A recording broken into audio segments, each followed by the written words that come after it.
regulatory roundup of the year. My name is Sarah Wheeler. I'm the chair of the BACI's Regulation and Education Committee and a professional director at Marfire, a boutique Web3 directorship service provider here in the Cayman Islands.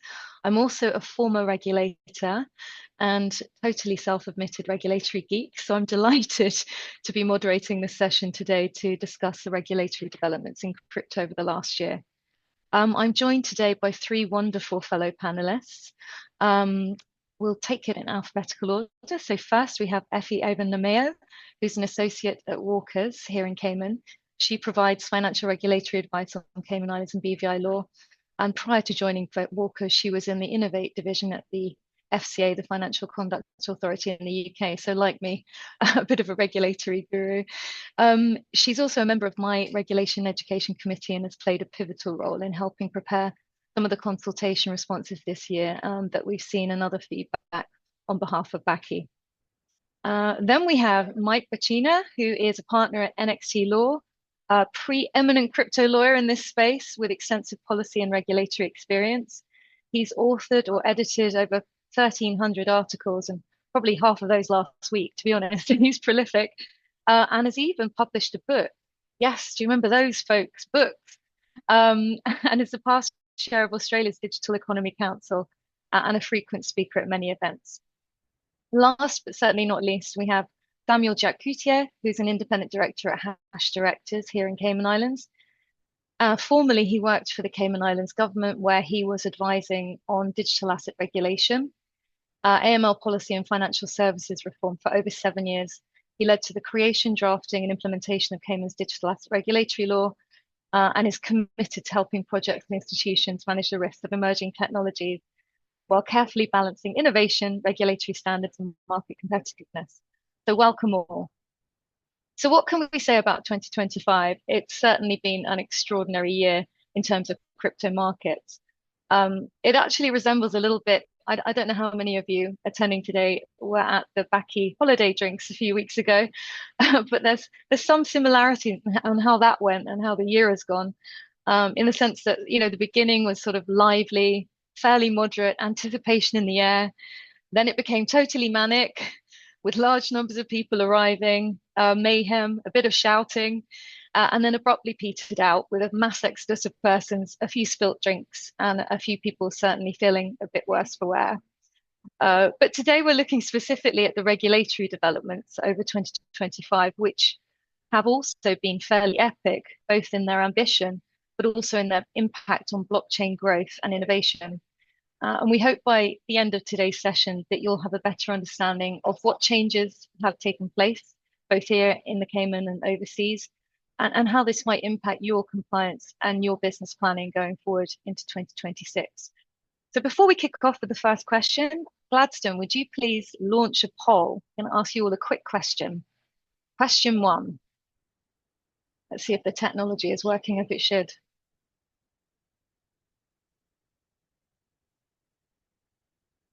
Can everyone see that poll? Well, while we wait for the poll, I'll launch into my first question because we can ask that at any point. So I'm going to address my first question to Efe, seeing she's next to me. So the big news earlier this year in Cayman was the implementation of the very much anticipated full licensing regime for virtual asset service providers. So what did this actually mean in practice, and what impact has it had for the sector? Well, I'd say that what I think a lot of what you've already said, this has been a particularly interesting year and interesting times when it comes to regulation for VASPs. There's certainly been a real kind of escalation in initiatives and legislation and rules, and we're still seeing things even in the past couple of weeks. If I share my slides, I can show you a timeline of, in particular, the SEMA, or in particular the developments that have impacted what would be considered regulated entities that are VASP. So if I just bring that up, a second.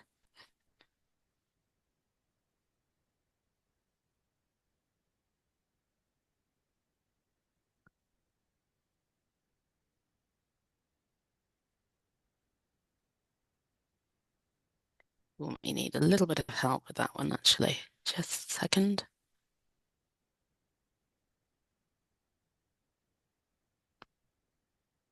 Now you know this session is live, everyone. These things happen. Apologies. I have great joy with Zoom, so I'm just If you have any trying to put. trouble, I can perhaps try and Y- Yeah, I think I am having a little bit of trouble just getting it up. But let's see.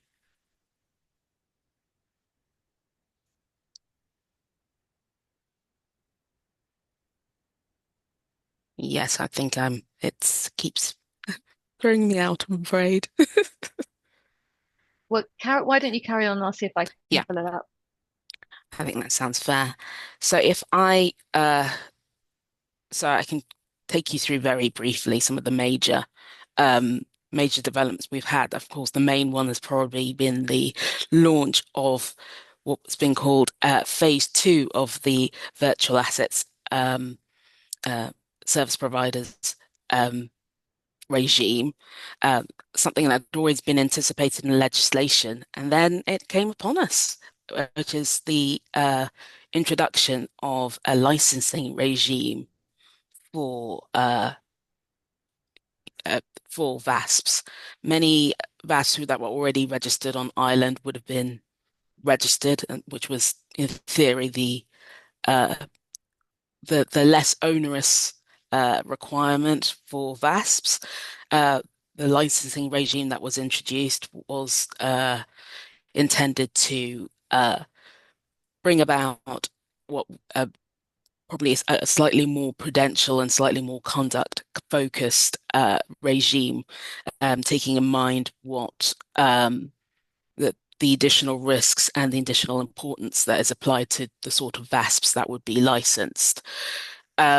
With that in mind, in particular, we had the rules for custodians and trading platforms that was launched in December last year, and in anticipation, particularly for this new regime. Um, and with that, I think the view had been to try and move that through into a relatively seamless process. Give you kind of a summary of kind of how the regime now works. We've got kind of three different categories. There's the registration category, so any entity that would uh, fall within the definition of a virtual asset service provider, but doesn't require a license, they would go under the registration regime, which is relatively similar to how it's been previously, but it's a few amendments that were made at the end of last year. Then we have the licensing regime, which applies to custodians and trading platforms. And then we also have a waiver option, which in through which SEMA has the discretion to waive the requirement to be registered or licensed.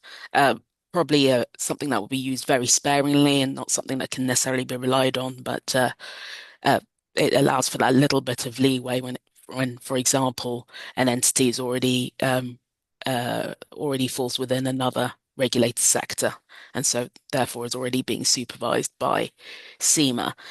Um, as I said previously, because of all these changes, we it's been an opportunity to kind of bring in other changes to the VASP Act, including some updated definitions in light of some feedback that's been received as the regime has gone on, enhanced prudential standards, and the insertion of a requirement for all providers to have at least three directors, normally most likely one of those directors being an independent director to kind of follow up on the governance of that entity. There's also been some additional non-refundable fees applied to any changes or any applications that may need to be made by the VASP, and a few other incidental matters were all covered off in the update at phase two. Um, I can speak a little bit to the additional requirements that have been placed on licensed entities. For custodians, there's a requirement to provide insurance documentation and to provide their custody and reconciliation policies, as well as proof of their technical competence.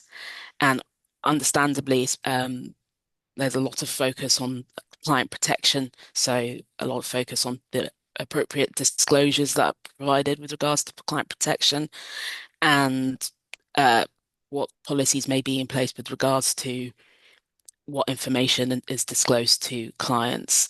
Um, with regards to trading platforms, uh, that as would be expected, that they, as part of the application, they'll be required to provide drafts of their client agreements, um, any frameworks they have with regards to proprietary trading, um, their asset listing and delisting procedures, and details of any listed assets. Um, there's also a focus on being able to demonstrate the segregation of client funds and having monitoring and surveillance mechanisms in place, as well as proof of expertise in the trading platform forum. So yeah. Thanks, Efe. I mean, this is obviously feels like a lot of new rules, but I mean, I'm looking at Sam because I know he was really involved in a lot of the prep and drafting of this. But is this actually that much new stuff, or because it feels like there was quite a fulsome regime before these came into force. I'll take that one, Sarah. So, hi everybody. It's a pleasure seeing the names in the list here. You're right. The VASP Act passed in May 2020, and if you look back at the video records of the Legislative Assembly meeting, you'll see me with a COVID mask in the background. So, the good old days. So the regime has been in place for quite some time, and it was originally put in place as an anti-money laundering measure to implement the Financial Action Task Force requirements and standards, which we did and received a positive rating in 2021. But the regulator, SEMA, really took a conservative approach, and rightfully so, when it came to registration. So it wasn't just a tick box exercise. Registrants had to provide a full business plan, detailed monitoring plans for the AML CFT, policies, management structure, financial position, how they tackle cybersecurity, and of course, how they comply with all of SEMA's governance standards as well. So it wasn't just an anti-money laundering tick box exercise, and Cayman really, really took the regulation and supervision of virtual asset services seriously, and has been ever since. So the last amendment that was passed in December was, I think, over 20 pages. It was 2 years in the making and included a lot of different changes. So yes, Yeah. Cayman has had a regulatory framework in place for some time. Yeah, and of course, talking about AML it appeals to me personally, my former role as a head of AML at SEMA. And I know that obviously we've got the ongoing Financial Action Task Force MER process going on, and crypto is a key focus for them. So I guess the message is for anyone tuning in today that if you have a client who's thinking of registering as a VAS, and maybe they think they don't need a full license, they should be aware that there are, the full suite of AML provisions will apply to them, and there's definitely a lot of important regulation that they'll need to be mindful of. And in fact, we've seen several advisory being published by SEMA in the last couple of months around giving some feedback around some of the findings they've had on their AML inspections, which is incredibly helpful for anyone who's thinking of applying for a registration or a license. And we've also seen a really helpful update to their guide to the overall process of registering. I think that was last May. So lots of great publications there to help those who may be seeking to do business in the Cayman Islands as a registered entity. Now, Efe, we also saw a rule and statement on market conduct for virtual asset service providers published in June. How does that fit into this playbook of other rules and licensing requirements? Well, it's largely to just build on what's already been there and what's already and clearly is an indication of the direction that SEMA wants to take with regards to market conduct. They are the rules that are in place. Anyone who's interacted with the regulator in the UK will look at it and think this looks very familiar. There's very familiar things in there. Reference to treating customers fairly, reference to disclosure and such. This was the consultation on this was launched in mid 2025, really with the aim to kind of impose enforceable standards on VASPs, including ensuring fair dealing and transparent disclosures, and the safeguarding of client assets and reporting obligations, which, as I've mentioned previously, with regards to uh, trading platforms, there's already that requirement in there. So it's just reinforcing a lot of that, uh, those requirements by way of uh, specific rules and the statement of guidance. Again, Yeah. really just developing on that conduct element that maybe some other sectors don't have as much, but certainly almost an indication maybe that this is the direction in which SEMA is going to be taking with a lot of these sectors, of just bringing in a little bit more of that kind of what may be called a conduct objective, which may not necessarily apply to other sectors. Yeah, really, really interesting. See how that finally gets published. Mm. So I hopefully everyone can see the poll questions and is busy voting away. We'll come back to those later. But let's spin our attention across the water now. So Mike, crypto finally seems to be accepted on Capitol Hill in the last 12 months with this what you might describe as a tsunami of rule changes, legislations, and key changes in personnel as well. So what were the main highlights for you? Well, thanks so much, Sarah, and thanks to everybody for joining. What a fantastic way to spend a Wednesday morning. Even just try to keep up with the US this year has been a sprinting marathon. It's not even just a marathon. There's the usual things we've seen from the Trump administration, but in the crypto space, there's been leaps and bounds. I think the only pause we've seen in the US this year is when the government over there shut down. But even during that period of time, the advocacy that's been going underway there has been significant. I mean, we have the critical movements. We're already seeing that when Trump came in, we're signaling things would happen. But when the DOJ issued their ending regulation by enforcement memorandum in April, was seen as a really big step.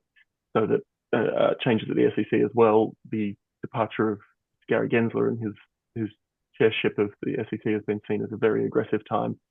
Someone commented recently on Twitter that we've shifted away from meme videos with pictures of about staking to actual rulemaking about genuine crypto staking, which is just that kind of change in the US has unlocked so much investment and unlocked so much innovation for people who are involved in the Web3 space. And that sets the tone for really the world, because the US is such a huge market. And IOSCO, the International Organization of Securities Commissions, is very heavily influenced by what happens at the SEC, because as the US goes, so a lot of the markets follow. So what we've really seen emerge, and with the Genius Act coming through, which is a fantastic piece of legislation, it was great that it got decoupled from what was being attempted with the Clarity Act and market structure, because that enabled the full Genius Act to come through. And now the fighting is occurring around the details of how these stablecoins will be offered. You may have seen some fairly interesting posts or articles showing up in the media in the recent couple of weeks, where certainly the enemies of stablecoins have been putting out some positions trying to highlight risks and issues. And there's been a lot of correction that's had to be forced there. A lot of it fighting over who should be entitled to share yield. Obviously, banks want to protect their turf for providing the 0.01% of interest that you had in your account. And Tether became obviously the most profitable company in the world by employee numbers by not being able to share any of the underlying yield on their assets for their stablecoin. And stablecoins are so important, but they're could be considered a bit of a boring thing, but fun, and they're used so heavily in the crypto space. But just by way of a simple example, in the last week, we've seen the CFTC in the US formally endorse certainly BTC, ETH, and USDC for collateral and derivatives markets. And that sounds, again, technical and boring, and most people don't care about it. But fundamentally, it's huge, because right now, crypto derivatives were already 23 trillion a year without institutional money into it, because none of the institutions could use these things in their standard form contracts easily. You could modify them and whatnot and kind of make them work in a bit of a MacGyver sort of way, but really fundamentally they didn't work. So with the CFTC revoking old guidance and saying in the US, you can now use certain limited sort of tier one cryptos, if you will, as collateral and for derivative trading, that's massive because it unlocks all these huge institutions in the US to come in. So it's really a story of TradFi and crypto smooshing together. And that crossover is only going to continue into the next year. So there's going to be a lot of back and forth, a lot of misinformation and corrections needed around what this technology is. Expect to see people like the New York Times still running editorials, which are all very risk. But luckily, you've got these advocates like Hester Peirce at the SEC, who's really pushing things like tokenization. And interestingly, with the very significant AML focus, she's mentioned a few times in recent speeches the opportunity to rethink how AML is being done. And that's something I saw when we were in Australia, which was a lot of the pushback has been, oh, it's peer-to-peer. Oh, there's bad people using it. Of course, we push back with the Chainalysis data that the actual usage is 15 basis points by volume. And just for context, that compares to, it's about 5 times worse than banking. Banking is about 3 basis points of illicit use by volume, and cash is about 700 to 900 basis points, or 7 to 9% of cash transactions are involved in illicit usage. So the narrative of it's all terrible for crime is thankfully fading as this kind of data has flown out. But being able to use things like zero knowledge proofs to reduce the risk of ID being shared are really exciting things that I think we're moving closer towards. So, you know, Hester's been saying we can rethink AML now. I mean, she even commented just the other day at a conference, why has our financial system become so much about AML resourcing? And one of the statistics I like is that the United Kingdom now spends more money on AML compliance than the entire illicit economy of the United Kingdom, which seems like a very curious kind of numbers. When you dig into the numbers, you've got to make sure that policy stuff is working effectively and is not getting too far on one side. But it's still very important. We don't want illicit actors using that. We also want them to get caught and not have paper pile up somewhere. It doesn't go anywhere. The other really interesting piece I wanted to touch on briefly, and Sarah will bring in the hook to pull me off when I've used up my time, is you know, the drive towards tokenizing assets and tokenizing funds in particular. I'm just going to show quickly screen share briefly a quick diagram I cobbled together because there's always a bit of misunderstanding here. There's the dream, the crypto dream as I call it, of hey, we can tokenize funds and you could just use it in DeFi. It's doors open, boys, do what you like. And there's a big gap between that and the current reality, which is on the right-hand side, where so far what we're seeing in the exciting headlines of tokenization of funds and whatnot is not things that can interface with permissionless DeFi, which is what a lot of the crypto guys and libertarians want. But right now we're taking baby steps towards really tokenizing the paper certificates that existed in funds and getting regulators comfortable with previously assets that were very difficult to trade and had a lot of friction to trade, which regulators were happy with that to say, well, we don't want them trading at high speed. They're supposed to be longer term illiquid assets, but getting those into a world where permissioned trading and permissioned lending can occur, which is just a boring efficiency, really. So for crypto folks, it's overall pretty dull, but for traditional finance people, it's very, very exciting because it's akin to being able to, you know, bring an email style system into products that were really difficult to use and had lots of lawyers involved at all the steps. Heaven forbid we would have less lawyers with the process, but hopefully within the next 12 to 18 months, that's the direction we're heading. And Cayman has some, fingers crossed, exciting things coming down the pipe that we'll know details of. We'll come on to talk about tokenized funds in the Cayman Islands in a second. But before we move on to that, I'm really curious to know, you prompted lots of questions from me, Mike, in that. One is, was there anything that you were disappointed in that you didn't think the US had gone far enough in last year? Oh, that's a juicy question.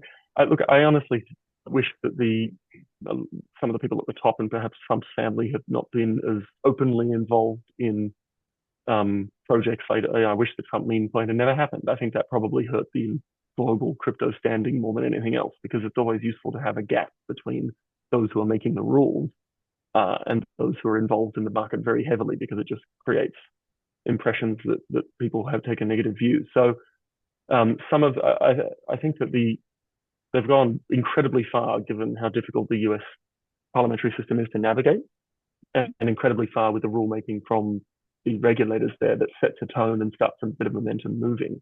But I think that it's so hard to push market regulation forward that even though many people wish that was settled because it would unlock even more certainty in investment, it's such a wicked problem that it may not even be solved before the midterm. So there's some people who say the Clarity Act will never make it through, and there's others saying, oh no, it's got a shot at getting there. So there's a lot of people really pushing, even though it might face long odds. So I think that it would have been, I suppose, nice to see clearer understanding of fundamentals. We still have a lot of misunderstanding at the fundamental end, right? We saw certain US folks saying that it was the end of Cayman Foundations at the start of this year, and some interesting US models that come up. But the market has shown that those are complementary, not competitive. We've had more than one Cayman Foundation a day being registered this year. And that really shows the market speaking as to these new US junior structures are quite interesting, but there's a mere handful of them that are being used at present, and sometimes they're on the side of a Cayman structure. They're very good for tax planning within a US-centric project only, and also for a liability sponge to stop sort of naked DAOs picking up that partnership liability. But we're still, there's lots of interesting structures being put out as well. And we just saw as well the other day, the only other thing would have loved to go further is the UK has just passed their shortest bill ever, which confirms that crypto is a third kind of property, which is very important and fundamental. But man, that's taken a long time for a 2-page bill to get through. I would have loved to have seen that get through at the start of the year and really hammer home the property status of crypto, because that unlocks many other things. Well, for those of us who worked in the UK with the FCA and the government, that isn't that surprising. But anyway, it does take a while.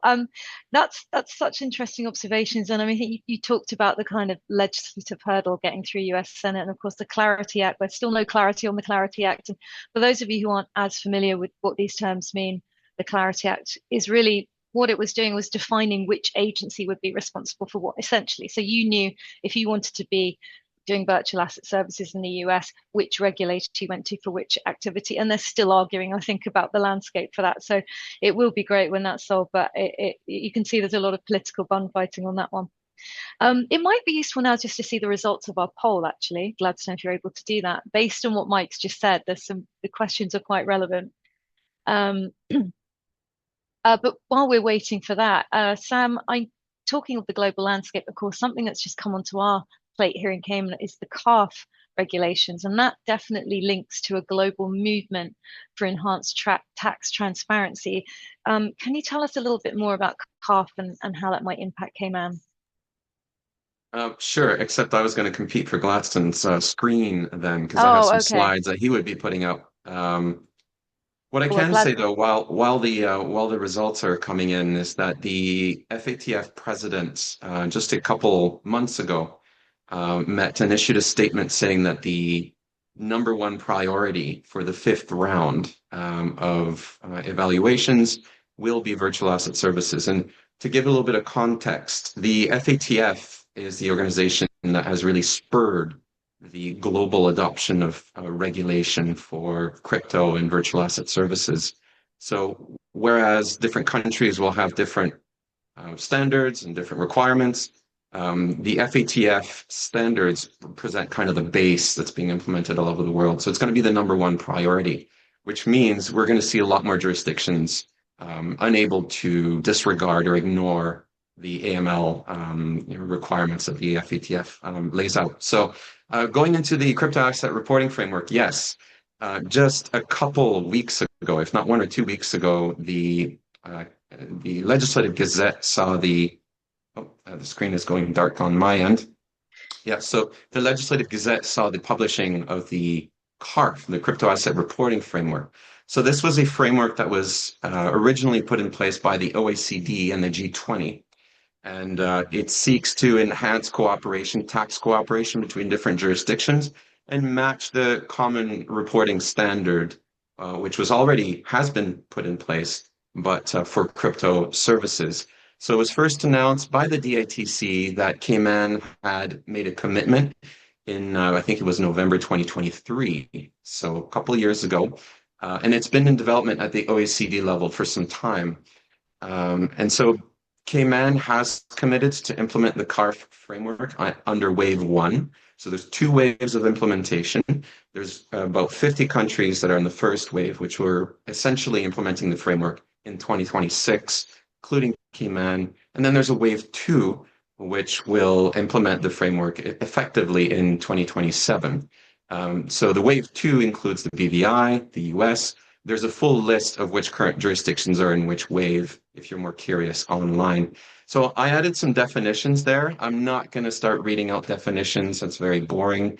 But just for people who are interested to see the type of language that's used in CARF. So CARF and the CRS are standards that have to be, not have to, but that the jurisdictions choose to implement as is. So the regulations now implement new terms, new definitions on top of what we already have, the virtual asset services and virtual asset service providers.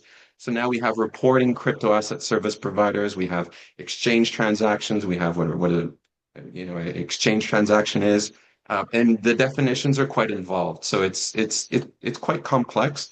The essence, though, essentially is that if you're a VASP currently, you definitely have to comply with CARF. There's a little bit of a gray area in terms of DeFi and in terms of trading platforms, and that gray area will be defined and clarified by guidance that the DITC will be issuing in Q2, according to what they've stated. So, Glasson, if you could switch to the next slide. I really wanted to, yeah, all right. So there's small writing there, but don't worry. So point number 1 is the first timeline that VASPs and other entities have to really make sure they check. And that's identifying whether or not CARF applies to them. So highly suggest that entities in the Cayman Islands do reach out to their legal counsel and ask whether CARF applies to them or not, especially if they're a VASP, because the answer is certainly yes. And so they have until April 30th of 2026, just a few months, to identify and register on the DITC portal. The registration on the DITC portal isn't live yet, but we'll see when it gets live. So it's just a heads up for entities to really be ready and aware that this is coming, and that's the deadline for registration. Point number 2 there is the guidance expected in Q2. So for existing VASPs, that's not an issue. You know you're in scope. When it comes to certain other DeFi protocols or smart contract maintainers, the guidance will really set everything clear as to whether or not they're in scope. There's a test of control element for DeFi protocols, which will be hopefully addressed in the guidance. And the tricky part is that the guidance is meant to come out Q2. So is it beginning Q2, end of Q2? And just referring to point number 1 with the registration deadline. So certainly hoping that DITC comes out with a little bit more clarity on that before April 30th. And point number 3 here is once you've registered and once you know you're in scope, you have until November 28th, which is the date that the regulations were passed in the Gazette, to start getting self-declarations for all of your users, or at least the users that have a tax jurisdiction, which is a member of the framework.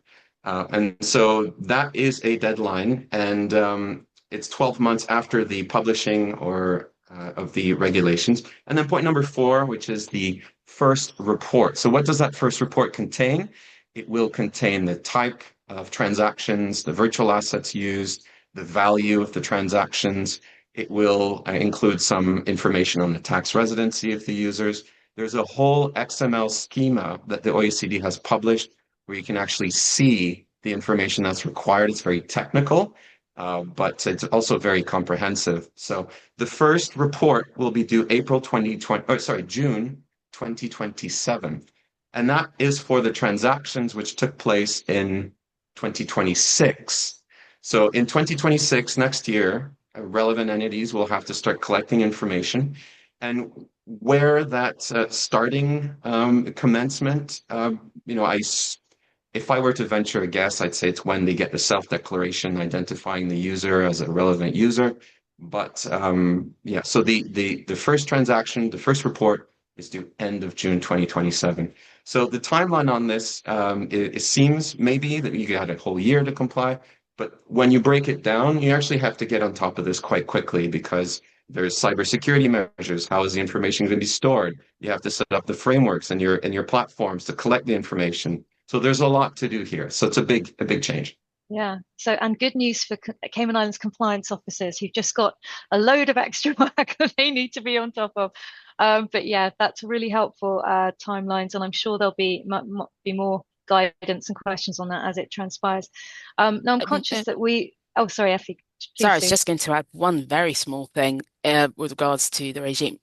We've not only have we got CARF, but also there's been that extension to the Common Reporting Standard, whereby what is defined as a financial account now also includes certain crypto assets. So entities that are looking at whether CARF applies should also be thinking about whether they need to think about CRS, which already are an established regime here in the Cayman Islands.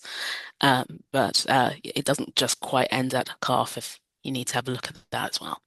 So not just good news for Cayman Islands compliance officers, but also for regulatory lawyers who can advise you on this particular issue. But yeah, that's really helpful. I mean, we could have covered so many other global developments. We've had obviously MiCA coming into force, stable coins all over the globe. I know that lots of us have had to start doing white papers as part of exchange listing applications, etc.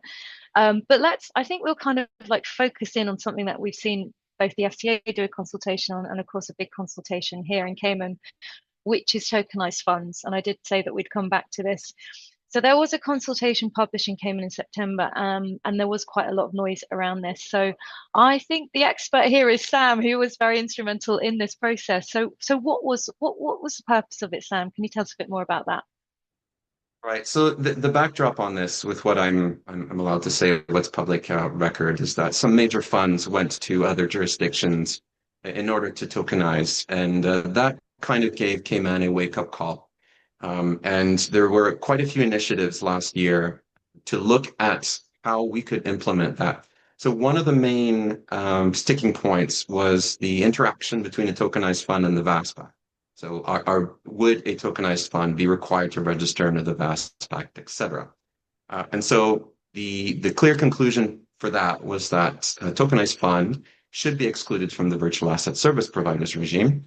And so to this point, an amendment to the VASP Act was passed, I think it was April this year, excluding the production or issuance of tokenized equity interest from the VASP Act. But it hasn't commenced yet. Just to be clear, the caveat that was added in the Parliament by the Premier was that we would ensure that the change is done in an appropriate manner and in a manner that the regulator is comfortable with.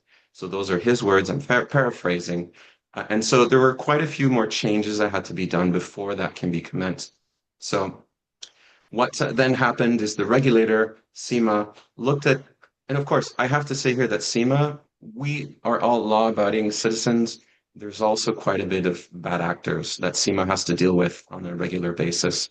And so there had been some activities taking place which may have kind of raised some alarms from CIMA's perspective. So with that, then a list of issues was gathered, which was then translated into the amendments to the MFA and PFA.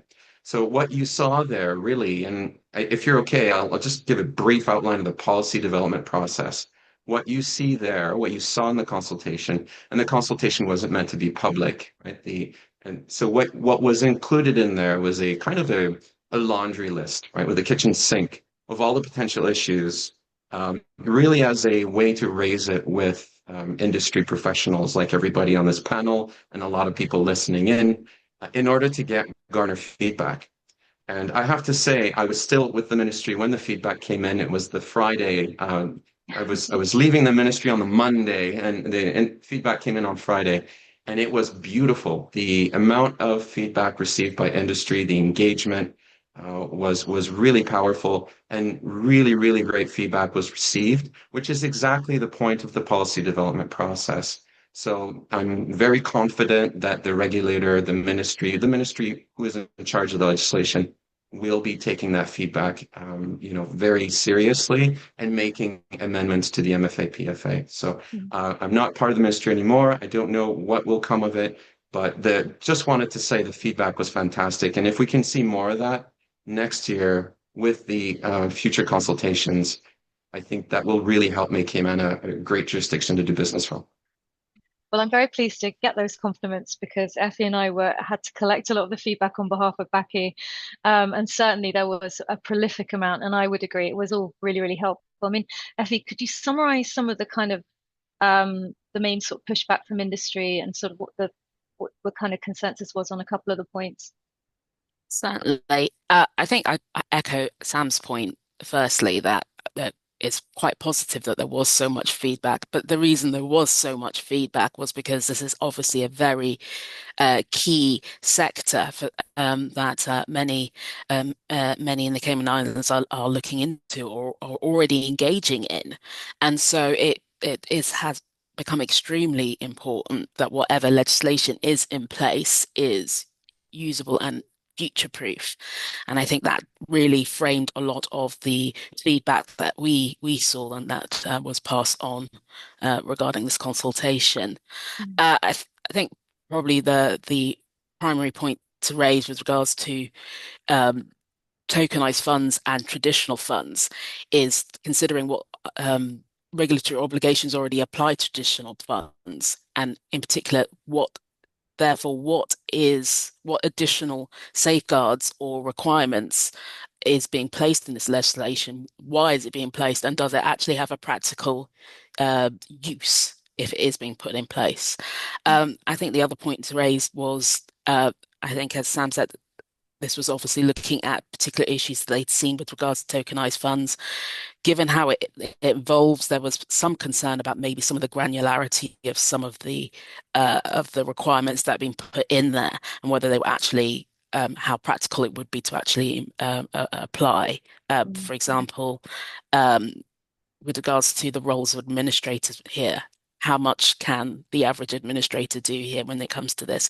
Is it bordering into having to effectively supervise the underlying code and the real nitty-gritty of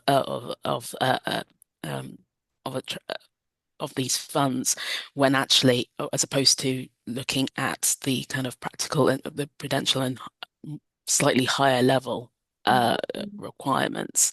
Yeah. I don't know, I'd say Mike. that Yeah, sorry to interrupt. I was just going to say, Mike, do you agree with Effie? Where do you think we'll ultimately land on this as a jurisdiction? I'm really hopeful on this one because there's so many people weighing in, and there's a real appetite from government regulators to try and get the balance right. There's a reason Cayman became home to so many tens of thousands of funds, and I think making sure we're getting the whole tokenization piece correct and not overlapping with that. It's a challenging problem. I'm involved with the Commonwealth Model Law Real World Asset group that's putting together some standards that we try to adopt through the Commonwealth. So there's a lot of smart people working on it. And again, it comes sort of referring back to that earlier diagram I put up. It's this balance of what are we automating in the fund world and how much other real world assets could just be turned into tokenized formats. And there's some real challenges there and a big opportunity to harness the technology to save a huge amount of time and expense and reduce risk of things like ID theft. But I think I'm hopeful we're going to land in the right place. I think that we've got a really receptive government, and CIMA has, the innovation in mind to try and keep this going in the right direction. I've seen other countries which have vested interests around not wanting to change anything. There's certainly maybe some who don't understand the process, particularly in the fund industry, who are used to doing it a regular way, and that's totally understandable. When the internet came out, there were plenty of people who said, I don't need email. Once they actually got to understand it a little bit more, then suddenly they can't live without it. And I think that's where we're going to end up within a couple of years. And thankfully, the island is of a size and the government is responsive enough that even if we don't hit the target exactly the first time, and we need to push a bunch of stuff to guidance, we've got a regulator who is happy to engage and get that guidance done right. I think it's all heading in a good direction, so long as we have that continued push of industry speaking in one voice and putting really sensible suggestions forward. That's where it falls apart, when you have these fragmented responses. And then that's when the government throws up their hands because we don't know what the people want. So BACI and other advocacy groups have a really important role to play of coming in on behalf of members with a firm position of saying this is what's sensible and realistic. So we're not going to get to permissionless DeFi interfacing for all these tokenized things. We might get there, but it's not going to be in the next 2 years. I completely agree. I was just asking Gladstone if you could share the poll results. Oh, wonderful. Everything's working as it should. Good to see. I've certainly got I've certainly got a readout in front of me, Gladstone. We are seeing the zoom in right rather than the poll results. But I can certainly tell you what I'm seeing if that's helpful. So the first question was, do you think that crypto Web3 regulation introduced in 2025 has helped grow virtual asset related business in the Cayman Islands? 73% of you thought yes. Gladstone, I don't know if you could share the very first slide that we had up earlier in our slideshow, because I think that's really helpful to show how prolific the amount of legislation, publication, rules and guidance we've had in 2025. And just hats off to Ministry and SEMA and everyone involved in that, because that is a phenomenal amount of work to shore up our standards in this jurisdiction. Let's see, you can see it. It really, I think sometimes the pictures tell that, yeah, I mean, you can see here we've had the launch earlier in the year, then the various policies and rules, tokenized funds. And then, of course, the most recent thing has been the introduction of the quarterly VAS financial returns. And that sort of mirrors the process that many of you are already doing on the AML side through Strix. Those are due in by the end of December. So again, great news for those who are involved in financial control and compliance. The result, the second poll question, I think is very interesting as well, because this was, what do you think has contributed most to crypto becoming more mainstream over the last year? Very much linking to what Mike was talking about, the US landscape. So in last place was global stablecoin legislation, which is very interesting. I don't know if we all agree with that. In second to last place, we're talking 6% for that one, 8% more jurisdictions introducing licensing registration regimes. Then with a big chunk at 29% is the high level support from the Trump administration.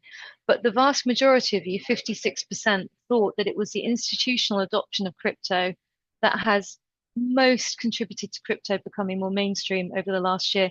I don't know, my fellow panelists, would you agree with that? What are your thoughts? I say 100%. Institutional adoption drives a lot of regulatory certainty. When you have those big players like JP Morgan and other huge people coming in and saying, we're going to use this, then and they know the regulators know them and know that the standards they put to production technology that they adopt, that is a huge seal of approval. And I'm sure that has a massive impact on why Genius Act came true. They also have massive lobbying and advocacy efforts on the Hill in America. So yeah, institutional adoption is definitely a massive piece. Yeah. Now, before I come on to some final comments, oh, sorry, did anyone else from the panel want to express views on that as well? I just wanted to say that the institutional adoption, although it was just a year ago, seems like forever ago in the crypto space. There's so much going on. So it's just easy to forget that this is a new development in crypto with everything that's happened. So yeah, good response. I think I can only add I'm half surprised, half not surprised regards to such a low view with regards to stable coins being what's framed to 2025. Feels like legislation regards to stable coins has been ongoing for several years and then goes quiet and then comes back again. It's almost as if they're just trying to make it happen. I personally have quite an interest in stable coins. I'd be quite interested to see where that develops, but as to its impact this year, I'd probably agree that it's been peeping through, but not quite there. Great. Now, what I'm going to do before we do our final remarks is just address a couple of questions in the chat. If anyone else listening has a question, pop it in the chat. We'll try and answer. So the first question is around the need for insurance under the SEMA regulation for VASP license holder and applicants. So anyone want to take that one? I could. So actually, the rules regarding this are relatively flexible. Effectively, what SEMA is looking for is for you to kind of insure against certain risks, for example, loss or theft of virtual assets belonging to clients. There is an acceptance that sometimes that sort of insurance cover isn't available. But they expect some sort of mechanism to be in place or some sort of risk assessment to have been undertaken to ensure that those risks are mitigated. If you can't get insurance, what else can you put in place to ensure that that risk is mitigated? I hope that's answered the question. Yeah, that's helpful. Thank you. The next question is on CARF. So I don't know, maybe this one for Sam, but it says, what does CARF require as a multi-sig signer or director for a non-VASP of a non-VASP foundation? And I know this comes a bit into the definitional point about what could maybe be included. Do you have any thoughts on that? Well, we're waiting for the guidance is the actual answer. There's nothing in the actual regulations about multi-sig. There is a strong requirement for the data to be protected and held in a safe manner. So how that is interpreted in the actual end result should involve a kind of multi-sig arrangement to release the information and certainly to access it. So that will be something that industry will have to come up with. And there are already quite a few service providers that are offering advice on how to implement CARF. So certainly there will be an answer for that. And I'll jump in there because CARF is, it's going to catch a year vast.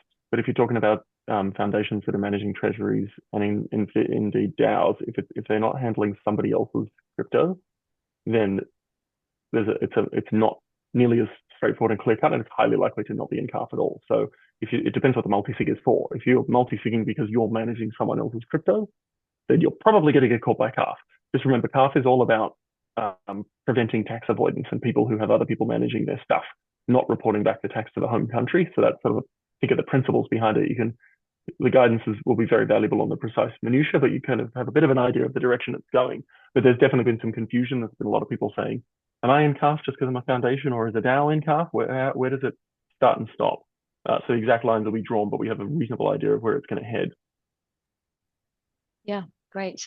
Okay, last question, I think. Are CIMA looking at releasing new guidance on AML KYC in the light of wallet owner identification, no longer relating to traditional means of proof of identity and address, e.g. geolocation? So this is a really interesting question. Obviously, none of us are at CIMA, so we can't answer what they may or may not do. What I can say is there's already quite a lot of guidance around, for example, the VASP space, wallet screening, because when you are looking at what's a proportionate risk-based approach to managing your risks for screening, it's quite different when you're looking at wallet screening using blockchain analytics. And my understanding from our last meeting with CIMA is that they expect you to be able to demonstrate what you will do in various scenarios. So, should you find risks, how you would risk assess the various factors you take into account to weight those risks and be clear about what you would do if you were to find any kind of positive alert or sanction screenings hit. But certainly there's a space, I think, and this is what we'll come on to our predictions for 2026, but there's a space for more on-chain solutions to all of this. And Mike alluded to this earlier. It is correct that the way that we traditionally think about identity, addresses, location, and how we verify that is very much embedded in the traditional finance sector. And a lot of it doesn't always lift and shift to crypto. And we will see, I think, emerging use of on-chain solutions so that you're actually, rather than whitewashing, you're embedding in whatever token, whatever product you're selling, an inability for that to be used by bad actors.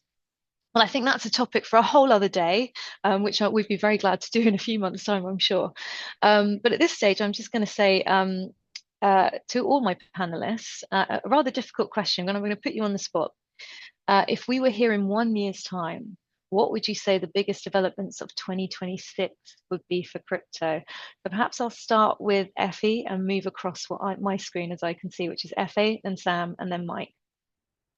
I think I'm going to mention two things. One, I think, and we're already seeing it with some of the developments that have happened in the past couple of weeks, there's going to be an increased requirement to engage or to provide information to regulators. There's going to be, I think, more maybe short deadline requests for information to get a sense of what's happening in the industry, and that whether prompted by international requirements, international regulators, or prompted by CIMA's own, the regulator's own need to. Secondly, I think we may see slightly more challenges and action being taken by not just CIMA, but potentially some of the other regulators with regards to VASPs. potentially emanating from just lack of engagement. And so it will become even more important to engage with regulators at an early stage and to get a proper grasp of what your regulatory obligations are. Thank you. Sam? Well, as coming from policy with the ministry, I'm going to take a higher level to my predictions for 2026. And my number one hope, wish, Christmas present, and give it to me any way you want, is the issuance regime being corrected and really made fit for purpose in the VAST Act. So I do hope that that comes in 2026. It's my number one wish list. But my actual prediction, which is one that I gave a couple of years ago, I think, is that we would see an AI agent in an application to CIMA with a managerial function coming in at some point. And that will prompt the sandbox regime, right? Because we will have to really tackle that new technology head on. And as a jurisdiction, the regulator needs to have all the resources and the powers necessary to do that. So that's my little fun prediction for 2026, maybe late in the year, like December. But yeah, I think that's coming. Mike? Well, clearly now mine's shifted that Sam becomes the innovation special advisor to CIMA and gives his power to bring in the AI tools. So, look, I share Sam's view. I'd love to see the issuance matters fixed, also purely selfishly, so we don't have to spend as much time doing BVI issuance entities, but be able to bring a lot more into Cayman and manage it more closely. I would love to look back at the end of next year and say, right, sleeves are rolled up. We're into the job of getting these 35,000 plus funds tokenized. And we've got an issuance regime which is trusted, respected, and meets certain standards so that we're viewed even better globally. And, Cayman is seen as the place for serious, sensible crypto projects. And I think that I think there's good odds of getting there, or at least having it well underway by this point next year. So I think we'll all commit to coming back together just before Christmas next year and wearing Christmas hats next time. And then Sarah will hold us to account on our dreams of what we want to fix. Absolutely. All really interesting things. And I would just like to say for the record, if CIMA does get an application from me at any point, it is me. It's not an AI me. It really is me. But yeah, that's all really fantastic. Well, thank you so much, everyone. To my wonderful panelists who've been phenomenally interesting and full of insight, and for everyone who's dialed in this morning when I'm sure you have much better things to do, such as your Christmas shopping. But we really appreciate it, and we look forward to hosting our next BACI session soon on a topic of your choice, which could be anything from tokenized funds, AI, on-chain solutions. So yeah, watch this space, and thank you very much. Sarah, that's what an AI would say. Very true. Very true. Thank you so much, everyone. Thank you. Thank you.